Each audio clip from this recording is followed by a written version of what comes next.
अमृत अनुभव म्हणा, अनुभवामृत म्हणा, काय 2-3 नाव आहेत त्याचे. अनुभवामृत असं एक नाव आहे आणि लोकांमध्ये मात्र अमृत अनुभव असं प्रसिद्ध नाव आहे. अनुभवामृत हे नाव शंकर महाराज कंधारकरांनी दिलंय. म्हणजे अनुभव हाच अमृत असा त्याचा अर्थ. दोन्ही अर्थ सारखाच आहे. अमृतानुभव म्हणजे अमृत हा अमृताचा अनुभव असं, किंवा अनुभव हाच अमृत असं, दोन्ही अर्थ एकच पडतो. पण एकीकडे षष्टी समज होईल, एकीकडे कर्मधारय होईल, एवढंच. तर हा जो ग्रंथ आहे, हा ग्रंथ प्रौढ ग्रंथ आहे. पहिल्यांदा हे लक्षात घेतलं पाहिजे. इथं उगीच सोपं झालं पाहिजे, सोपं सांगितलं पाहिजे अशी अपेक्षा ठेवू नये. कारण हा ग्रंथच मुळात प्रौढ आहे. तर प्रौढ ग्रंथ असून या ग्रंथाचं दुसरं वैशिष्ट्य असं आहे की ज्ञानेश्वर महाराजांना जो काही अनुभव आलेला आहे त्या अनुभवाचं त्यांनी केलेलं वर्णन आहे. हे महत्वाचं आहे. तर हे वर्णन करत असताना त्यांच्या समोर जो वाचक वर्ग आहे, श्रोतृवर्ग आहे, तो वाचक वर्ग, श्रोतृवर्ग हा ज्ञानेश्वरी सारखा त्यांनी समोरचा गृहीत धरलेला नाहीये.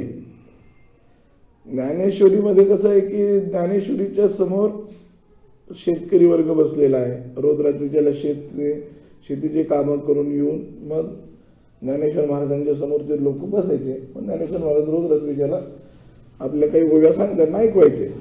तर त्या लोकांना कळेल, समजेल, उमजेल अशा भाषेमध्ये 56 भाषेचा गौरव करण्याच्या दृष्टीनं ज्ञानेश्वरी लिहिली. आणि ही लिहित असताना 2-3 मर्यादा त्यांनी सांभाळण्यात. एक तर भाष्यकाराची वाट पुसतो म्हणजे शंकराचार्यांचं अनुसरण करणे, मार्गदर्शन अनुसरण त्यांचं करणे एक. आणि दुसरं महत्वाचं म्हणजे ग्रंथाचा टीकाकार ज्यावेळेस एखादा माणूस होतो किंवा ग्रंथाचा टीका हा ग्रंथ लिहितो त्यावेळेस त्याला स्वातंत्र्य फार कमी उरतं. त्याच्या पद्धतीने विषयाचं निरूपण होत नाही. मूळ ग्रंथाच्या पद्धतीने विषयाचं निरूपण त्याला करावं लागतं. हा फरक आहे. इथं तसं नाही आहे. इथं त्यांना हा पूर्णपणे स्वच्छंद ग्रंथ आहे. जर विचार केला तर ज्ञानेश्वरी, त्याच्यानंतर चांगदेव 65 आणि अमृतानुभव हे 3 ग्रंथ आहेत. या 3 ग्रंथापैकी ज्ञानेश्वरी हा सर्वांना सुलभ व्हावा म्हणून लिहिला गेलेला ग्रंथ आहे. चांगदेव 65 हा जो ग्रंथ आहे हा म्हणजे तो ग्रंथ म्हणता येणार नाही, चांगदेवांना लिहिले ते पत्र आहे. पण त्यात जो काही त्यांनी 65 ओव्यामध्ये जो काही उपदेश केला त्या 65 ओव्यामध्ये सगळा वेदांत सांगितला. पण तिथं पण काय आहे की चांगदेवाचं तत्पदार्थाचं शोधन झालेलं आहे, त्वम पदार्थाचं शोधन राहिलेलं होतं. तेवढ्याच अंशानं त्यांना तिथं उपदेश केला. आणि अनुभवामृतामध्ये मात्र ज्ञानेश्वर महाराजांनी आपल्याला आलेला जो काही अद्वैत स्थितीचा जो काही अनुभव आहे, कारण त्या अद्वैत स्थितीच्या अनुभवामध्ये जगताची जी काही खरोखरच मिथ्यात्व आहे, त्या मिथ्यात्वाच्या वरची जी स्थिती असेल, जी काय असेल, याच्यामध्ये वस्तुतः अमृतानुभवामध्ये माया मानलेली नाहीये. त्यामुळे ते जगाला मिथ्या नाही, जग नाहीच झालं अशी जी एक अनुभूती आहे, अजातवादाची जी अनुभूती आहे, ती अजातवादाची अनुभूती वर्णन करणे हा अमृतानुभवाचा मुख्य हेतू आहे. आणि त्यामुळे ज्ञानेश्वर महाराज आता इथं काय आहे, इथं ज्ञानेश्वर महाराज दार्शनिक पण आहेत. हा एक महत्वाचा भाग आहे. त्यांना काही स्वतःच्या गोष्टी सांगायच्या, मग त्या सांगायचं त्यावेळेस त्यांना दार्शनिक पण व्हावं लागेल. मग ते करत असताना दुसऱ्याचं बदल खोडायचं त्यांना. म्हणून अज्ञान नावाचा पदार्थच नाहीये असं मत या अमृतानुभवाच्या 7व्या प्रकरणात ज्ञानेश्वर महाराजांनी मांडलं. ते मांडत असताना तो कसा नाही हे सांगणं भाग असतं. ग्रंथकाराचा एक नियम आहे, ग्रंथकाराला आपण उगीच नाही म्हणून चालत नाही. 2 पद्धतीने त्याला ते वस्तू सिद्ध करायची असते. त्याला न्यायाच्या पद्धतीने बोलतात लक्षण आणि प्रमाण. लक्षण द्यावं लागतं म्हणजे स्वरूप सांगावं लागतं की हे याचं स्वरूप आहे, आणि दुसरं नंतर हे अशा पद्धतीचं आहे, याला हे प्रमाण आहे. तर त्या दृष्टीनं ज्ञानेश्वर महाराजांनी यामध्ये तुम्हाला एका प्रौढ दार्शनिकाची भूमिका निभावलेली आहे. संस्कृत ग्रंथामध्ये याची तुलना जर करायची जर झाली तर ती शंकराचार्यांचे जे आजी गुरु गौडपादाचार्य त्यांनी जो काही ग्रंथ लिहिला आहे ज्याला म्हणतात मांडुक्य कारिका, जवळपास 250-300 श्लोकांचा तो ग्रंथ आहे, त्याची आणि याची तुलना समान आहे. अमृतानुभवाचे 700-800 ओव्या, जास्त ओव्या नाही आहेत, खूप मोठा ग्रंथ आहे असं नाही, पण ग्रंथाचा आशय खूप मोठा आहे. म्हणजे ग्रंथाची ओवी संख्या जरी कमी असली तरी ग्रंथाचा आशय खूप मोठा आणि खूप महत्वाचा असा आहे. तर तो आशय त्यांना वर्णन करायचा आहे, आणि त्यामुळे तर ज्ञानेश्वरांची स्वतंत्र प्रतिभा आहे. इथं त्या मला जर कोणी विचारलं तर मी असं सांगतो की ज्ञानेश्वरीमध्ये ज्ञानेश्वर महाराजांचं कवित्व लक्षात येतं किंवा कवी ज्ञानेश्वर आपल्याला दिसतात ज्ञानेश्वरीमध्ये, पण अमृतानुभवाचे दार्शनिक ज्ञानेश्वर दिसतात. असा दोन्हीतला मोठा फरक आहे. दार्शनिक जो माणूस असतो तो असं फापट पसरा लागत नाही, त्याचा जे काही महत्वाचा मुद्दा आहे तेवढा मुद्दा तो सांगतो. बाकीचा फापट पसारा किंवा उगीच अतिशयोक्ती अलंकार वर्णन असं काही तो करत नाही. तो फक्त काय करतो की त्याचा जो मुद्दा आहे तो मुद्दा कसा बरोबर आहे आणि त्यासाठी काय काय प्रमाण आहे याचा तो विचार मांडत असतो. याला म्हणतात दार्शनिकत्व. म्हणून ज्ञानेश्वरीमध्ये तुम्हाला जास्त उपमान उपमेय वगैरे सगळे भाव दिसतील. तसे उपमान उपमेय भाव याच्यामध्ये नाहीत असं त्याचा अर्थ नाही. कुठं अमृतानुभवामध्ये नाहीत असं नाही. अमृतानुभवामध्ये सुद्धा मराठीमध्ये PhD करणारे काही लोकांनी अमृतानुभवातील प्रतिमा नावाचे एक विषय घेऊन त्याच्यावर एक PhD पण आहे. त्या अमृतानुभवामध्ये प्रतिमा नावाचा अलंकार कसा आलेला आहे, आणि केवळ अलंकारच तेवढ्याच अलंकारावर PhD केलेली आहे. तर नाही असं नाही, पण मुख्य गाभा मी सांगतोय तुम्हाला की मुख्य गाभा हा दार्शनिकाचा असल्यामुळं दार्शनिक पद्धतीनं त्यांनी त्याचं विवेचन केले. म्हणून तिथल्या उपमा, तिथले सगळे विचार, तिथले सगळे दृष्टांत हे सगळे दार्शनिक जगतातील हे लक्षात ठेवा. जसं ज्ञानेश्वरीमध्ये तुम्हाला व्यवहारातले सापडतील, व्यवहारातले ते देतील, तसे एकदम व्यवहारातले तुम्हाला उदाहरणं अमृतानुभवामध्ये भेटत नाही. भेटणारच नाही तसा त्याचा अर्थ नाही, पण ताबडतोब जे भेटणं ज्याला म्हणतात की ज्ञानेश्वरीमध्ये पटकन भेटतं आहे की नाही, तसं याच्यात भेटणं थोडं अवघड आहे. आणि म्हणून या ग्रंथाची सुरुवात करण्यासाठी म्हणून ज्ञानेश्वर महाराजांनी 4 श्लोक हे संस्कृतमध्ये लिहिलेत. पुन्हा हे 4 श्लोक जे आहेत ज्याला चतुश्लोकी म्हणून आपण, हे 4 श्लोक म्हणजे अमृतानुभव आहे. पुढले जे 700 ओव्याचं सगळं विवरण आहे, विवेचन आहे, ते सगळं या 4 श्लोकाचंच विवेचन आहे. या 4 श्लोकामध्ये सगळं आलेलं. जसं ब्रह्मसूत्रामध्ये पहिली 4 सूत्र ही संपूर्ण वेदांताचा सार आहे. त्या 4 सूत्रामध्ये जे सांगितले तेच पुढल्या उरलेल्या 551 सूत्र सांगितले. एकंदर ब्रह्मसूत्राचे 555 सूत्र आहेत. त्या 555 सूत्रापैकी 551 सूत्र हे या 4 सूत्राचं विवरण आहे. तसं संपूर्ण अमृतानुभव नाही कळला किंवा पंचदशीमध्ये सुद्धा पंचदशी ग्रंथामधलं पहिलं प्रकरण म्हणजे पंचदशी आहे. सगळी पूर्ण पंचदशी जर तुम्हाला नाही कळली किंवा फार विचार जरी नाही केला तुम्ही, पहिल्या प्रकरणाचा वारंवार वारंवार वारंवार विचार केला की पंचदशी तुम्हाला पुढली सगळी कळते, कारण त्याच्यामध्ये पुढलं सगळं आलेलं आहे त्या प्रकरणामध्ये. तसं संपूर्ण अमृतानुभवाचं जरी चिंतन नाही झालं तरी या पहिल्या 4 श्लोकांचं जर तुम्ही चिंतन केलं तर त्या 4 श्लोकामध्ये संपूर्ण अमृतानुभव तुम्हाला बीज रूपाला सापडतो. म्हणजे पुढलं सगळं विवरण या 4 श्लोकाचे, हे अमृतानुभवाची पद्धत आहे. इथं अमृतानुभवामध्ये फारसं काही ज्ञानेश्वर महाराजांनी फळ वगैरे सांगितलेलं नाही. कारण फळ वगैरे त्यामुळे सांगितलेलं नाहीये की एकदमच हा ग्रंथ प्राथमिक स्तराचा नाहीये, याचे काही एक विशेष अधिकारी लोक त्यांना अभिप्रेत आहेत. सर्वांसाठी तो ग्रंथ अभिप्रेत नाहीये. जो त्या अधिकाराचा होईल आपोआपच त्याची या ग्रंथाकडे प्रवृत्ती होईल. जो त्या अधिकाराचा नाही झाला, जसं BA करणारा माणूस जसा MA जातो, MA करण्याची त्याची प्रवृत्ती आपोआप जशी होते, तसं आधीचं अध्ययन झाल्यानंतर आपोआपच अमृतानुभवाची होऊ शकते. म्हणून त्यांनी फारसं हे नाव सांगितलेलं नाही. तर अनुभवामृत या शब्दाचा अर्थ स्वयंप्रकाशाचा जो भगवंत आत्म्याचा अनुभव आहे, आत्मा हा स्वयंप्रकाशी आहे हे तर स्पष्ट आहे. आत्मा, आत्मज्ञान आणि ब्रह्म काय जे म्हणतो आपण, या सगळ्याला म्हटलेलं आहे ते जे सगळं आहे ते स्वयंप्रकाशी आहे. आणि ते स्वयंप्रकाशी नित्य अमृत या शब्दाने ते पण अभिप्रेत आहे. अनुभव हा शब्द घेतल्यानंतर कदाचित असं वाटू शकतं, आता मी वेदांतात चाललोय तिकडे लक्ष द्या. अनुभव जर शब्द घेतला तर कदाचित असं वाटू शकतं की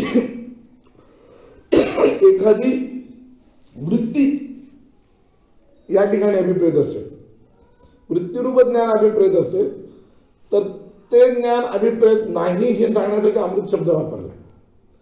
कारण वृत्तीरूप ज्ञान जर अभिप्रेत आहे असं म्हटलं तर ते वृत्तीरूप ज्ञान अमृत होत नाही.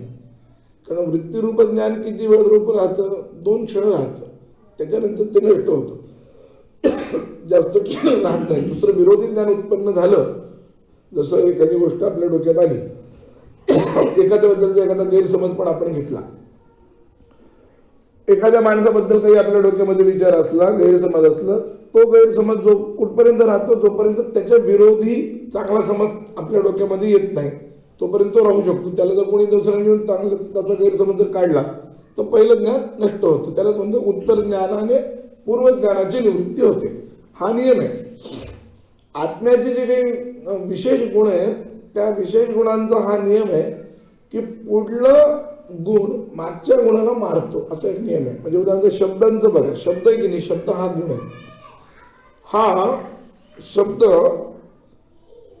पुढला शब्द मागच्या शब्दाला मारत असतो. आता मी तुम्हाला जे बोलतोय, मी आता जे बोलतोय की मी बोललेला शब्द तुमच्यापर्यंत येत नाही. मी बोललेला जो शब्द आहे त्या शब्दापासून तरंग तयार होतात आणि तो शब्दाची एक पहिला शब्द मरत असताना दुसरा शब्द उत्पन्न होतो, तो पहिल्या शब्दाला मारतो, आणि तिसरा उत्पन्न होतो तो दुसऱ्याला मारतो, चौथा उत्पन्न होतो तो पहिल्याला मारतो, आणि असं करत 5वा किंवा 6वा जेवढा अंतर असेल तुमच्यात माझ्यामध्ये जेवढं अंतर आहे त्या अंतरानुसार तो शब्द तुमच्या कानावर येऊन आपटतो म्हणा, आदळतो म्हणा, आणि मग तुम्हाला त्याचं प्रत्यक्ष ज्ञान होतं. तर ही शब्दाची काय स्थिती आहे? उत्तर शब्द पूर्व शब्दाला मारतो. तसं ज्ञानाचं पण आहे. उत्तर ज्ञान पूर्व ज्ञानाला मारतं, हा नियम आहे. त्यामुळं अनुभवामृतामध्ये हा जो शब्द प्रयोग आहे अनुभवामृत, अनुभव शब्दाचा अर्थ जो घ्यायचा आहे तो काही वृत्तीरूप अनुभव घ्यायचा नाही. वृत्तीरूप अनुभव जर घेतला तर तो अमृत होणार नाही. म्हणून स्वयंप्रकाश स्वरूप असलेलं स्वसंवेद्य, ज्याला ज्ञानेश्वरीमध्ये स्वसंवेद्य म्हटलं ना, आत्मा स्वसंवेद्य वगैरे म्हटलं, ते स्वसंवेद्य स्वयंप्रकाशी असलेला जो अनुभव, तो अनुभव हाच अमृत आहे.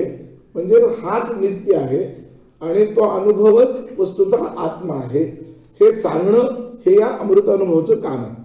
नावावरून त्यांना विषय जो सांगायचा आहे तो मी तुम्हाला सांगतोय की ज्ञान जे आहे ते नित्य आहे. कोणतं? मूळ स्वरूपभूत ज्ञान. आणि ते ज्ञान हे दिवस बदलले, युग बदलले, मन्वंतर झाली तरी ते जसं तसे, त्याच्यात काही बदल होत नाही. आणि ते ज्ञानच काय आहे? तर ते ज्ञानच आत्मा. इयम आत्मा परानंदः परप्रेमास्पदं यतः मान भुव हि भूयासं इति प्रेमात्मनीक्षते. पंचदशीमध्ये हे सुरुवातीला सांगितलं की ज्ञानच आत्मा कसा. तर ते सांगत असताना त्यांनी असं सांगितलंय की हे जे ज्ञान आहे ते ज्ञान हे परम आत्मा आहे. कशामुळं? तर त्यांनी असं सांगितलं की परमात्मा याच्यामुळं आहे की ते प्रेमाचा विषय आहे. म्हणून परमप्रेमाचा विषय तेच. आपल्या प्रेमाचा जो विषय तो एक आत्मा सोडलं तर दुसरी काही नाही आहे. सर्वात आपल्याला आवडतं काय या जगामध्ये? विचार जर केला तर जगतामध्ये आत्मा जर सोडला, म्हणजे स्वतःचा आत्मा तो जर सोडला तर बाकी माणसाला काहीही आवडत नाही. आणि या बाबतीमध्ये इथून तिथून सगळे दर्शनकारांचं एक मत आहे. चार्वाकाचं तेच मत आहे आणि शंकराचार्यांचं तेच मत आहे. सर्वात माणसाला आवडतं काय? ही गोष्ट प्रसिद्ध आहे बघा, अकबर आणि बिरबलाची. म्हणजे त्या गोष्टीतून तुमच्या लक्षात येईल की माणसाचं सर्वात जास्त प्रेम कोणावर आहे असा प्रश्न ज्यावेळेस अकबर आणि बिरबलाला विचारला तर बिरबलाने उत्तर दिलं की माणसाचं सर्वात जास्त प्रेम स्वतःवर. हेच तत्वज्ञान याज्ञवल्क्यांनी मैत्रेयीला सांगितलेलं आहे की माणसाला सर्वात जास्त कोण आवडतं? तर म्हणले आत्मा आवडतो. नवया अरे पत्तू पती प्रियं कामाय भवती आत्मनस्तु सर्व प्रियं कामाय भवती. ज्या ज्या गोष्टीवर आपण प्रेम करतो ती जड असो नाही तर चेतन असो, कुठली असो, जड चेतन कोणत्याही स्वरूपाची ती वस्तू असो, त्या वस्तूवर खरं प्रेम नसतं.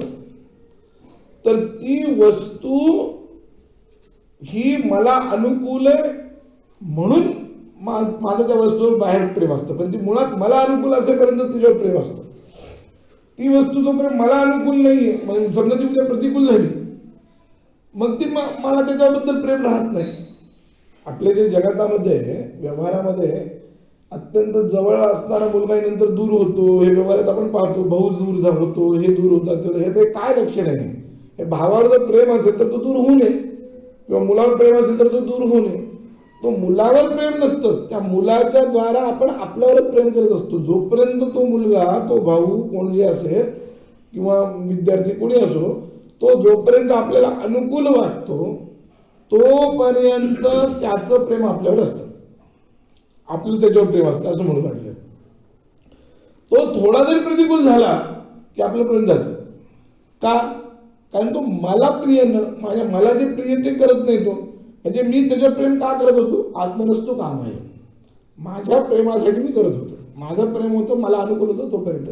अशी सगळ्या वस्तू आहे.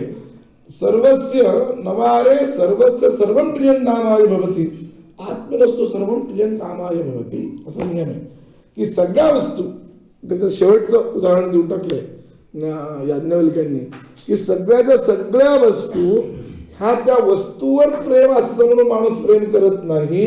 वस्तू म्हणा, जीव म्हणा, कोणी असो, सजीव असो अथवा निर्जीव असो, जे काय असेल, याच्यावर जे मनुष्य प्रेम करतो ते त्याच्यावर प्रेम करत नाही, तर तो आत्मनस्तु काम आहे. स्वतःवर त्याचं प्रेम असतं, स्वतःच्या कामाला ती वस्तू येते म्हणून तो त्याच्यावर प्रेम करतो. ज्यावेळेस त्याच्या कामाची वस्तू येणार नाही तो त्याच्यावर प्रेम करणार नाही. म्हणून याच्यामध्ये सर्वात जास्त माणसाला प्रिय काय असेल तर ते म्हणजे आत्मा.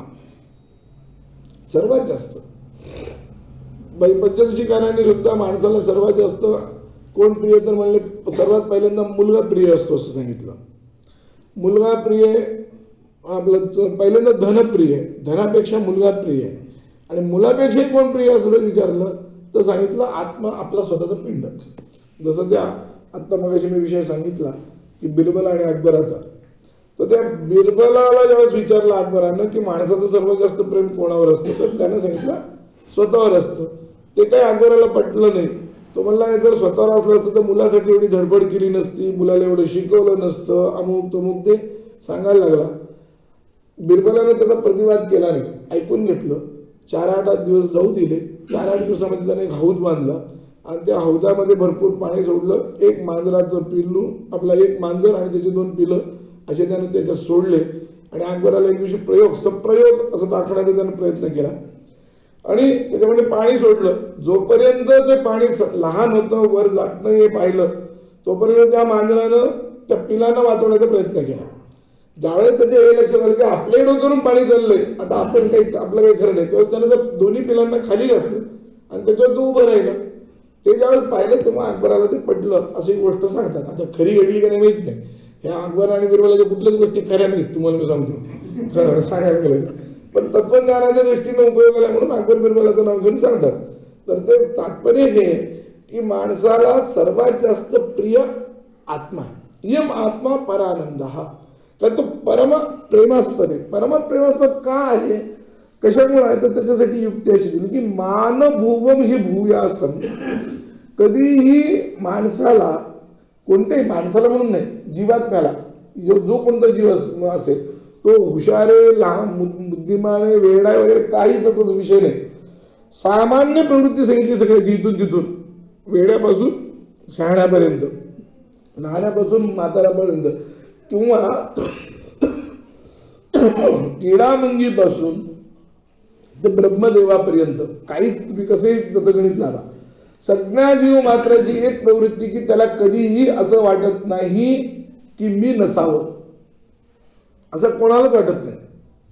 प्रत्येकाला काय वाटतं, भूयासम, मी असावं, मी नसावं असं कोणाला वाटत नाही.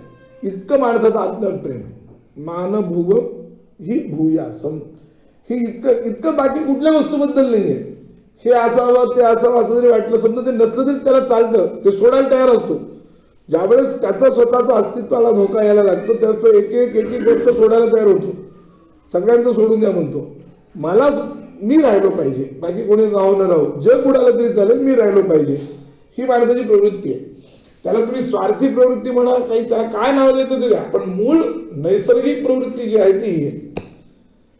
त्यामुळं मीच जे ज्ञान आहे, मीचं ज्ञान म्हणजे मी मध्ये असणारा जो अमृत अनुभवाचा किंवा ज्ञानात जे आहे जो विषय, तो आत्मा, तो आत्माने हे महान ज्ञान अनुभव हा एक आहे, हे लक्षात ठेवा.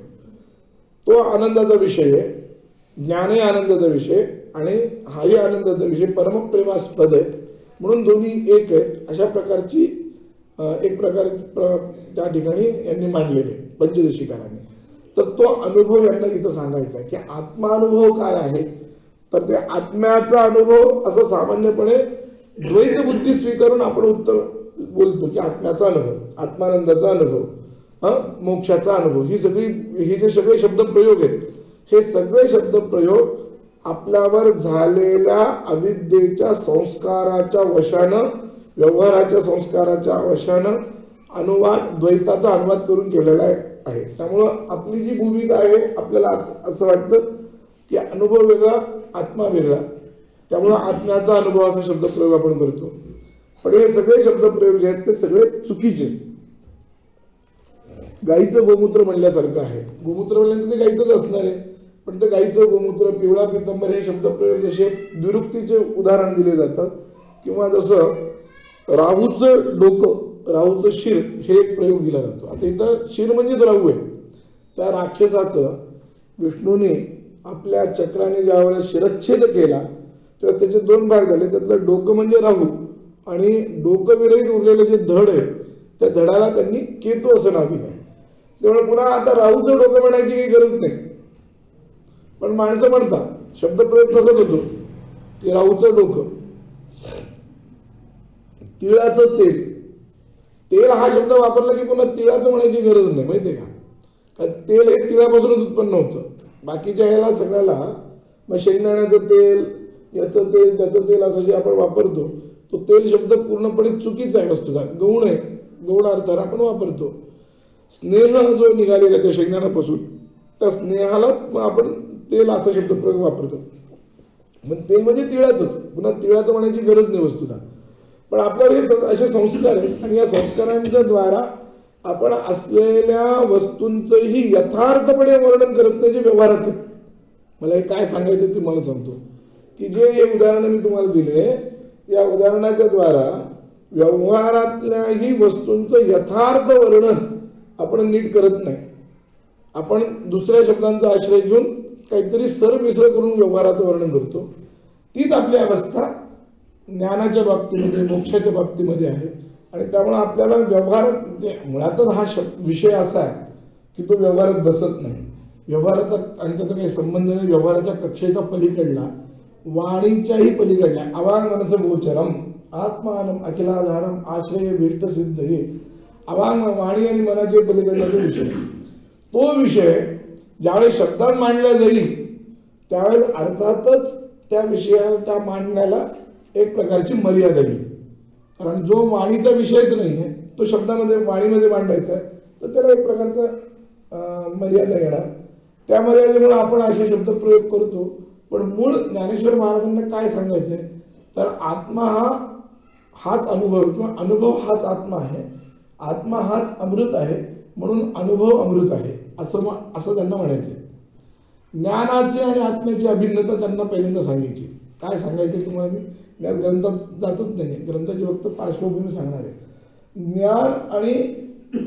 ज्ञान म्हणजे अनुभव, जो काही आपल्याला स्वयंप्रकाशाचा अनुभव येतो. मीच्या ज्ञानाला आपल्याला इतर कुठल्याही प्रमाणांची गरज नाहीये, म्हणून तो स्वयंप्रकाश अनुभव आहे. मीचं जे ज्ञान आहे, लहान लेकराला पण असतं की नाही, जन्मलेल्या अगदी 5 मिनिटापूर्वी जन्मलेल्या लेकराला मीच ज्ञान असतं की नाही. त्याला बाहेरचं जग माहित नाही, काही माहित नाही, काही माहित नाही, पण त्याला ते मीच ज्ञान असतं. हे जे ज्ञान आहे, या ज्ञानासाठी त्याला इतर कुठल्याही प्रमाणांची अपेक्षा नाहीये.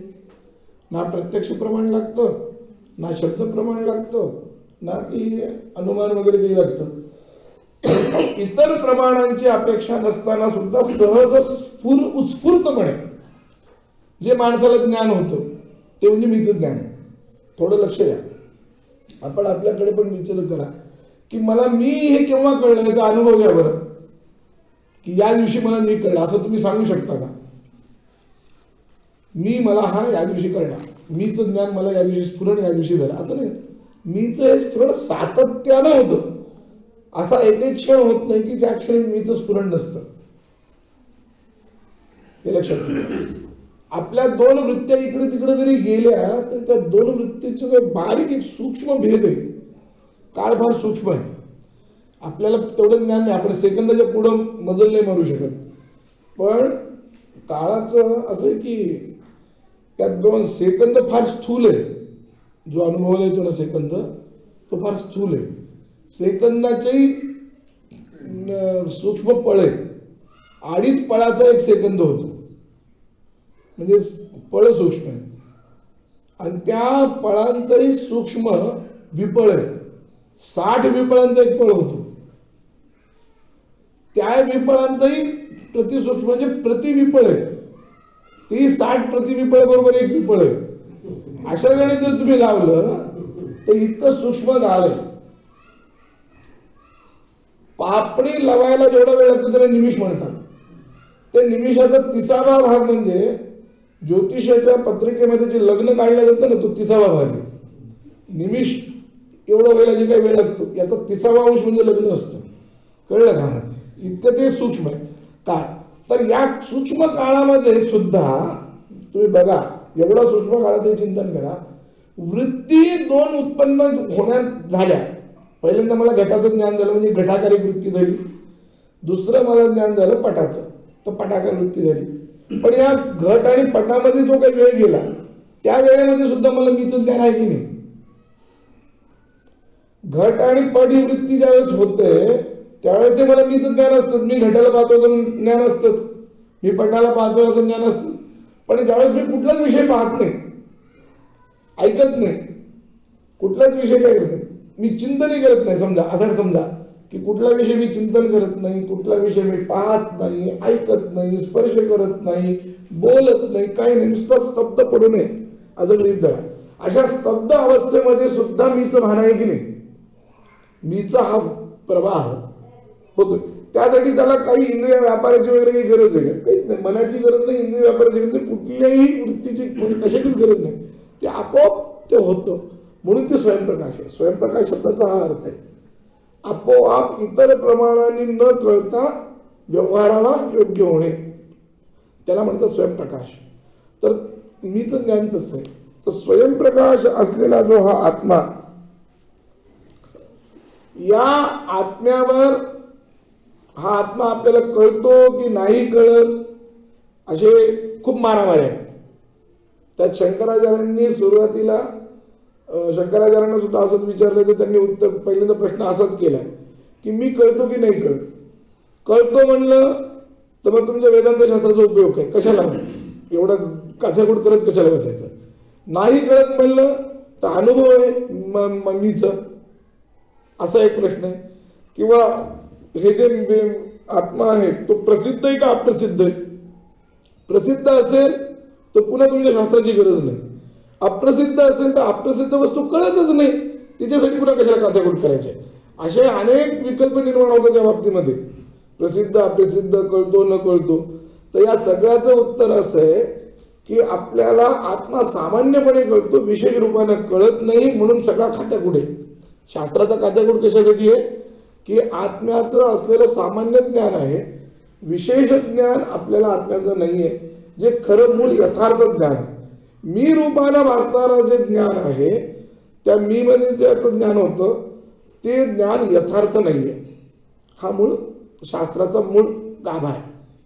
मी म्हणून जो भासतो तो पूर्णपणे यथार्थ नाही, कारण मी म्हणून आपल्याला जे भासतं ते परिच्छिन्न अल्पज्ञ या स्वरूपाचं भासतं. मी म्हणजे देह समजतो आपण, मी म्हणजे डोळे समजतो, मी म्हणजे कान समजतो, मी म्हणजे जाती समजतो, मी म्हणजे धर्म समजतो, मी म्हणजे अजून काय काय काय काय काय उपाध्याय बिपाध्याय सगळं समजतो, मी म्हणजे डॉक्टर समजतो. असं सगळं आपण त्या मीला समजत असतो. पण मी म्हणजे हे डॉक्टर आहे का तर त्याचं उत्तर नाहीये, मी म्हणजे इंजिनियर का त्याचं उत्तर नाहीये, मी म्हणजे ब्राह्मण आहे का त्याचं उत्तर नाहीये. चिदानंद रूप शिवोहम शिवम हे त्याचं खरं उत्तर आहे. ते खरं उत्तर कळण्यासाठी आत्मा मग का कळत नाही, तर त्याचं साधारणपणे सगळ्या वेदांत ग्रंथांनी उत्तर दिले की आत्म्यावर आवरण आहे की नाही. सगळ्या वेदांत ग्रंथाचं उत्तर आहे की आत्म्यावर आवरण आहे. ज्ञानोबा म्हणणे की आवरण वगैरे काही नाहीये. हा एवढा मोठा इतर ग्रंथामध्ये आणि अमृतानुभवामध्ये हा मोठा फरक आहे. मी फक्त आज भूमिका सांगतोय की अमृतानुभवामध्ये अज्ञान, अज्ञानाचं आवरण आणि विक्षेप हे काहीही न मानता उपपत्ती. आत्म्यावर आवरण आहे हे वेदांतांनी सांगितलेलं उत्तर हे फार वरवरच आहे. सूक्ष्मपणे विचार करता असं आवरण वगैरे काही नाही. ते कसं नाही काही नाही ते आपण उद्यापासून बघू.